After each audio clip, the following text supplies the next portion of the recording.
We're just across the Hudson River from Manhattan in the working-class community of Union City, New Jersey. It's the most crowded city in the country and also nearly 90% Latino.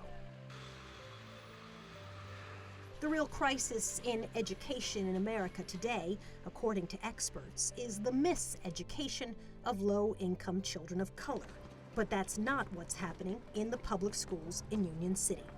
Of the students arriving this morning at Union City's George Washington Elementary, 3/4 are considered at risk because they're not fluent in English when they start school. 95% are in the free and reduced lunch program. Yet what Principal Les Hanna and a visionary school board and administration have achieved in Union City is nothing short of a miracle. That's the best part of my job. I stand there in front of the school, and that's how I get to know all the students. And I love knowing them by name, and they feel like that TLC. I think it's so important. Good morning, Victoria. Students here have achievement scores that match many of the more well-off and predominantly white suburban districts. In 2011, 89.5% of the district's students graduated from high school, roughly 10 points higher than the national average. We'd come here a quarter of a century ago. This was a terrible school district. This district was the second worst district in the state of New Jersey. David Kerp is a professor of public policy at UC Berkeley. He spent a year in this school district trying to understand the secrets of Union City's success. These are the kids that everybody else gives up on. And I was so amazed at the kind of teaching that was going on, at who the students were, and how much they were learning. Can you name one of the animals that lives in the jungle habitat? Some monkeys. Excellent. Do you want to? A lion. A lion, great. Like any other community with poor families, the kids don't have a lot of language in their lives. So this is a word-soaked curriculum. What's different about the second story? A big difference, Paula. It's a graphic novel. A graphic novel. What does a graphic novel have? We have a visitor. Hi. This is Miss Soledad O'Brien. Say hello. Hi, guys. Where are you from? New Jersey. And where are your parents from? My dad's from Mexico and my mom's from Cuba. Oh, yay, Cuba. Yes. My mom's from Cuba, too. And where are you from? My mom's from Italy and my dad's from Africa. Wow, that's an interesting mix.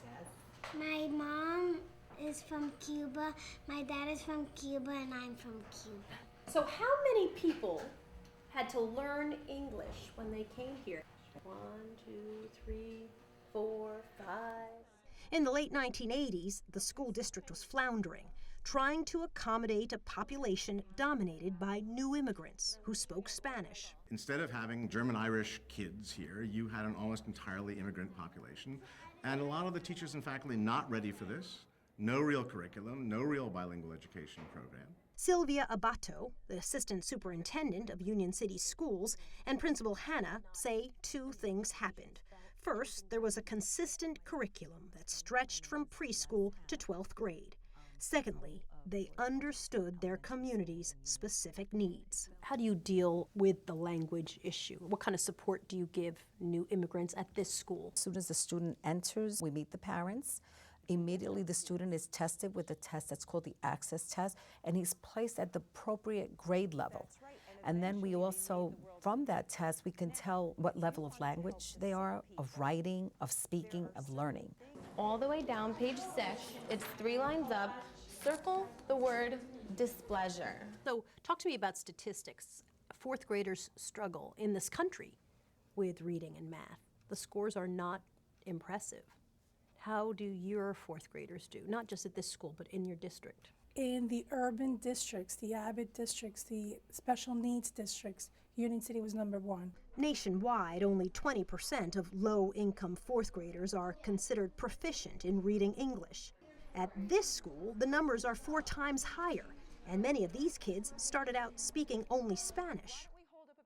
David Kerp is convinced Union City's transformation offers a nationwide strategy for the right way to reboot America's schools, especially schools in low-income minority neighborhoods.